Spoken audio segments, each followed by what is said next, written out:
17 कालिए का इतिहास। इस अध्याय में बतलाया गया है कि कालिए ने किस तरह सर्पों के द्वीप को छोड़ा था और सोए हुए वृंदावनवासी किस तरह जंगल की आग से बचाए गए थे।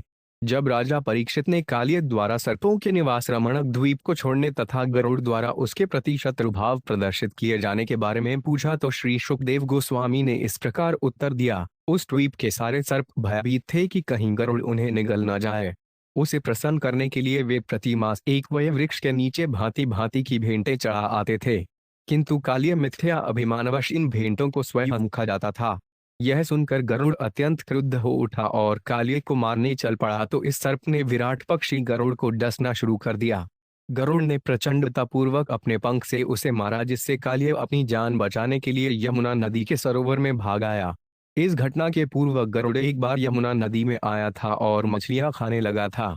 सौभरी ऋषि ने उसे रोकना चाहा, किंतु भूख का मारा गरुड़ ऋषि के निषेध को नहीं मान पाया। ऋषि ने उसे शाप दे दिया था कि यदि वह दोबारा वहां आया तो तुरंत मर जाएगा। कालिय ने यह सुन लिया था, इसलिए वह वहां निर्भय होकर रहता था, किंतु अंत में कृष्ण ने उसे भगा दिया। जब बलराम तथा वृंदावन के सारे वासियों ने श्री कृष्ण को विभिन्न प्रकार के मणियों तथा आभूषणों से अलंकृत होकर उस सरोवर से ऊपर निकलते देखा तो हर्ष से उन्होंने उनका आलिंगन किया। तब आध्यात्मिक गुरुओं, पुरोहितों तथा विद्वान ब्राह्मणों ने ग्वालों के राजा नंद महाराज को बतलाया कि यद्यपि उनके पुत्र को कालिय ने अपने चंगुल में पकड़ रखा था, किंतु राजा के भाग्य से अब वे पुनः मुक्त हो चुका है।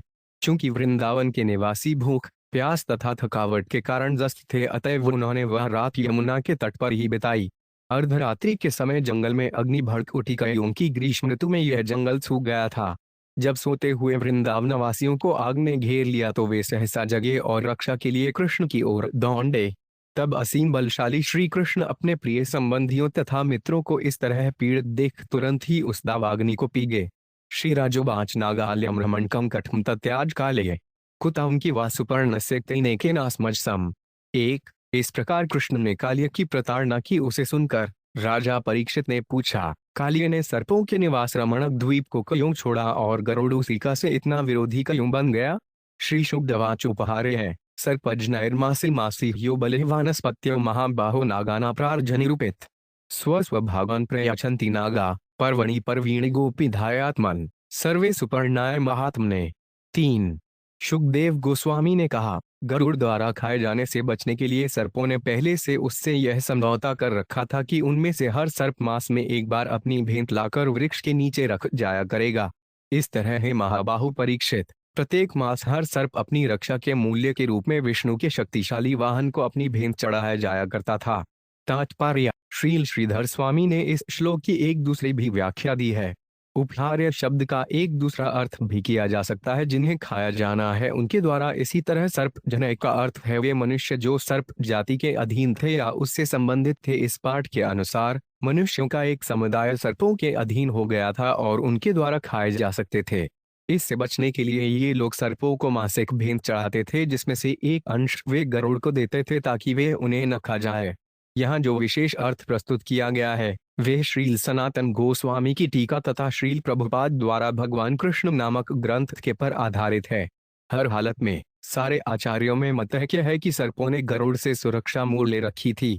विश्वीरिमदाविष्ट काड्वयस्तु काले कदर्थाकृते गरुड़ स्वयं तबुभुजे बलेम।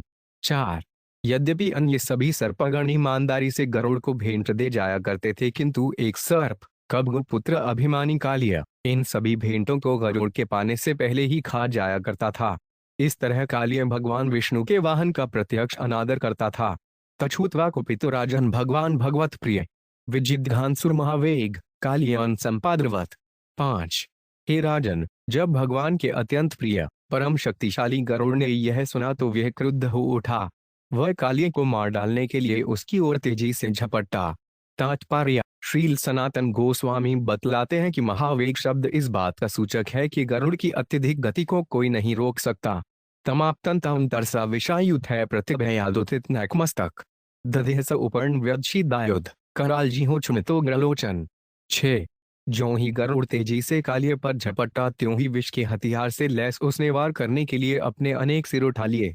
अपनी भयावनी जीभें दिखलाते और अपनी उग्र आंखें फैलाते हुए उसने अपने विषदत्त हथियारों से गरुड़ को काट लिया।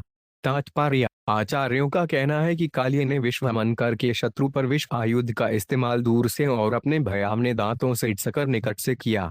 तत्ताक्षपुत्र सनिरस्य मयूमान प्रचंड वेगो मधुसूदनासन प्रक्षीण सवैन हिरण्यरोचषा जघान खड्गसुत मुग्र विक्रम। 7 ताशे का कुद पुत्र कालिय के बार को पीछे धकेलने के लिए प्रचंड वेग से आगे बढ़ा। उस अत्यंत शक्तिशाली भगवान मधुसूदन के वाहन ने कद्दू के पुत्र पर अपने स्वर्ण जैसे चमकीले बाएं पंख से प्रहार किया। सुपर्ण पक्षाभिहत कालियो 5 तीव्य हलय हृदय विवेश कालियास्तद्गम्य अंधुरासदम। 8 गरुड़ के पंख की चोट खाने से कालिय अत्यधिक बेचैन हो उठा। उसने यमुना नदी के निकटस्थ सरोवर में शरण ले ली। गरुड़ इस सरोवर में नहीं घुस सका। निस्संदेह वह वहां तक पहुंच भी नहीं सका। तत्रैकदा जलचरन गरुडो भक्ष्यमीप्सितम निवारितः सौड्भृणा प्रथम क्षुधितो डहरत। 9 उसी सरोवर में गरुड़ ने एक बार एक मछली को, जो कि उसका सामान्य भक्ष्य है, खाना चाहा। जल के भीतर ध्यानमग्न सौड्भृ मुनि के मना करने पर भी गरुड़ ने साहस किया और भूखा होने के कारण उस मछली को पकड़ लिया। तात्पर्य अब शुकदेव गोस्वामी बता रहे हैं कि गरुड़ यमुना नदी के उस सरोवर तक क्यों नहीं पहुंच सका। मछलियों को खाना पक्षियों का स्वभाव है।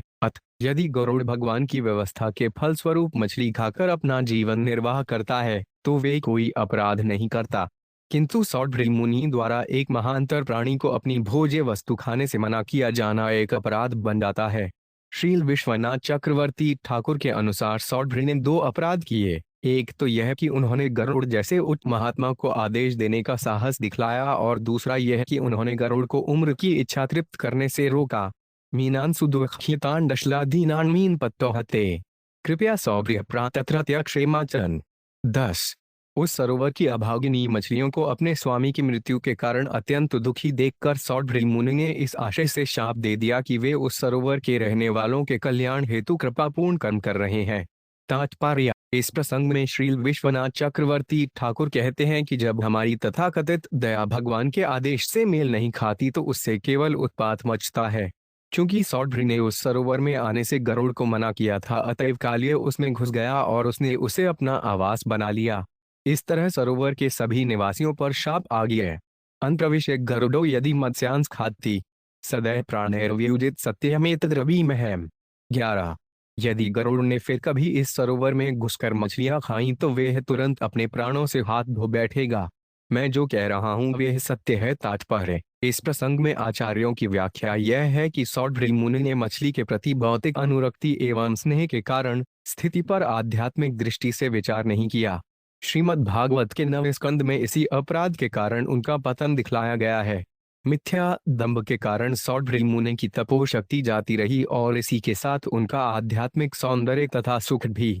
जब गरुड़ यमुना नदी में आया तो सौड्भृ मुनि ने सोचा, वे भले ही भगवान का निजी पार्षद क्यों न हो, मैं उसे शाप देकर रहूंगा और यदि मेरे आदेश का पालन नहीं करेगा तो मार भी डालूंगा। किसी प्रतिष्ठित वैष्णव के विरुद्ध ऐसा आक्रामक रवैया जीवन में किसी के भी पवित्र पद को निस्संदेह विनष्ट कर देगा।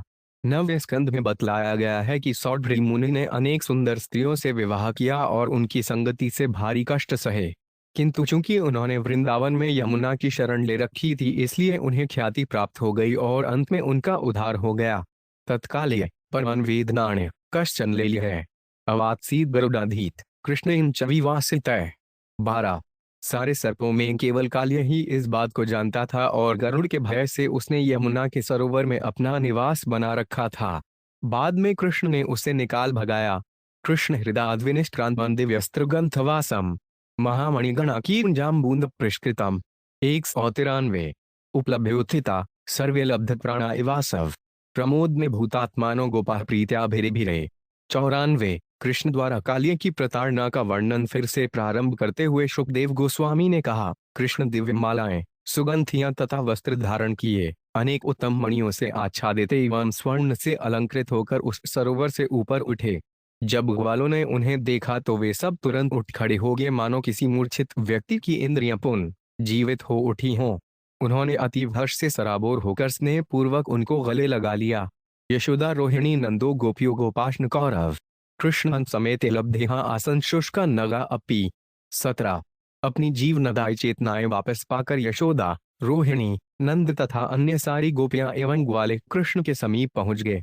हे कुरुवंशी, ऐसे में सूखे वृक्ष भी सजीव हो उठे। रामश्वाच्युत मालिट गे जहाँ सास्यानुभावत्रित प्रेमणा तमडुमारोप्य पुनः पुनरुदैक्षत गावो वृषावत सत्तरियोले भिरे परमामुदम। 16। भगवान बलराम ने अपने अच्युत भाई का आलिंगन किया और कृष्ण की शक्ति को अच्छी तरह जानते हुए हंसने लगे। अत्यधिक प्रेम भाव के कारण बलराम ने कृष्ण को अपनी गोद में उठा लिया और बारंबार उनकी ओर देखा। गौओं, सांडों तथा बछड़ियों को भी परम आनंद प्राप्त हुआ। नंदन विप्रा समागत्य गुरव सकलब्रका उच्चुस्ते काल्ये ग्रस्तो दिया मुक्तस्तवात्मज। 17। सारे गुरुजन ब्राह्मण अपनी पत्नियों सहित नंद महाराज को बधाई देने आए। उन्होंने उनसे कहा, तुम्हारा पुत्र कालिये के चंगुल में था, किंतु दैव कृपा से अब एक छूट आया है। देहिदान द्विजातीन कृष्ण निर्मुक्ति हेत्वे नंदय प्रीतम न राजनगा सुवर्ण तदादिशत। 18।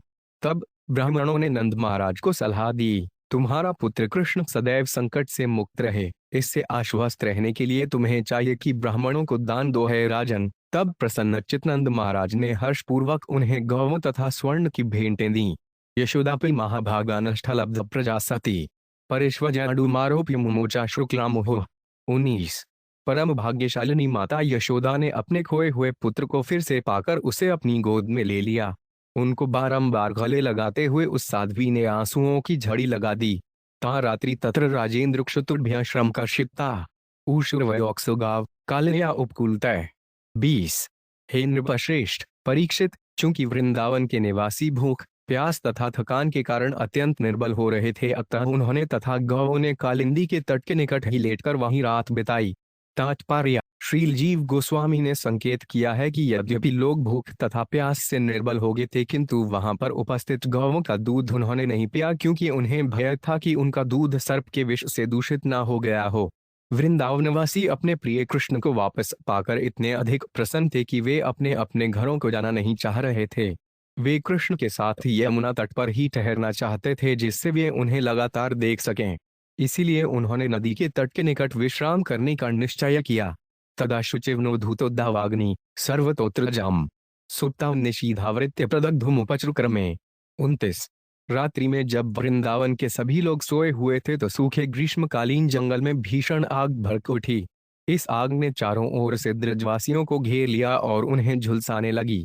तात्पर्य: श्रील सनातन गोस्वामी तथा श्रील विश्वनाथ चक्रवर्ती ठाकुर ने टीका की है कि कदाचित कालिये के किसी विश्वसनीय मित्र ने अपने मित्र का बदला लेने के लिए दावाग्नि का रूप धारण कर लिया था, या फिर कंस के किसी अनुयायी असुर ने वे आग लगाई होगी। तत् उत्थाय समधानता दह्यमाना ब्रजोक्सय कृष्णम न्ययुष्ते शरणं मायानुजमी बरम। 22। तब उन्हें जलाने जा रही विशाल अग्नि से अत्यधिक विचलित होकर वृंदावनवासी जग पड़े।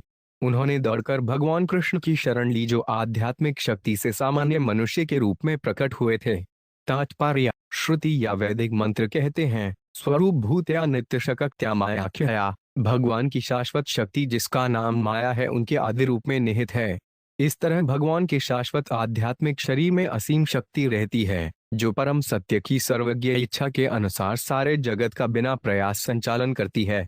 वृंदावनवासियों ने यह सोचते हुए कृष्ण की शरण ली कि यह वर प्राप्त बालक अवश्य ही हमें बचाने के लिए ईश्वर द्वारा शक्ति प्रदत्त होगा। उन्होंने कृष्ण के जन्मदिवस पर गर्ग मुनि द्वारा कहे गए वचनों का स्मरण किया। अनेन सर्व दुर्नानि युयजस्तरिष्यत्, उनके बल पर आप सारे अवरोधों को पार कर सकेंगे। भागवत 10 अगस्त 16। इसलिए कृष्ण पर पूर्ण विश्वास रखने वाले वृंदावनवासियों ने इस आशा के साथ कृष्ण की शरण ग्रहण को कि वे दावाग्नि से होने सकेंगे, कव्वाली बर्बादी से बचाए जा सकेंगे। कृष्ण कृष्ण महाभग हे रामामित विक्रम ए घोरतमो वलिस्तावकाण्यस्तेहिन। 23। वृंदावन वासियों ने कहा, हे कृष्ण, हे कृष्ण, हे समस्त वैभव के स्वामी, हे असीम शक्ति के स्वामी राम, यह अत्यंत भयानक अग्नि आपके भक्तों को निगल ही जाएगी। सुदस्तरात्म स्वान पाहे कालाग्ने सुहृदय प्रभो न शब्नुमस्त्वचरणं संत्यक्तुम कुतोभ्यम। 24। हे प्रभु, हम आपके सच्चे मित्र तथा भक्त हैं, कृपा करके आप इस दुर्लभ काल रूपी अग्नि से हमारी रक्षा कीजिए। समस्त भय को भगाने वाले आपके चरण कमलों को हम कभी नहीं त्याग सकते। तात्पर्य: वृंदावनवासियों ने कृष्ण से कहा, यदि यह भयानक अग्नि हमें परास्त कर देती है तो हम आपके चरण कमलों से भी छूट जाएंगे, जो कि हमारे लिए असह्य है। अतः आप हमारी रक्षा करें, जिससे हम आपके चरण कमलों की सेवा करते रहें। इथं स्वजन वैक्लव्य निरीक्ष जगदी है तम अग्निम पिबती वमनंतो 5 नंत शक्तिदको। 25। अपने भक्तों को इतना व्याकुल देखकर जगत के अनंत स्वामी तथा अनंत शक्ति को धारण करने वाले श्री कृष्ण ने उस भयंकर दावाग्नि को निगल लिया। इस प्रकार श्रीमद् भागवत के 10वें स्कंद के अंतर्गत कालिय का इतिहास नामक 17वें अध्याय के श्री श्रीमद् ऐसी भक्त वेदांत स्वामी प्रभुपाद के विनीत सेवकों द्वारा रचित तात्पर्यपूर्ण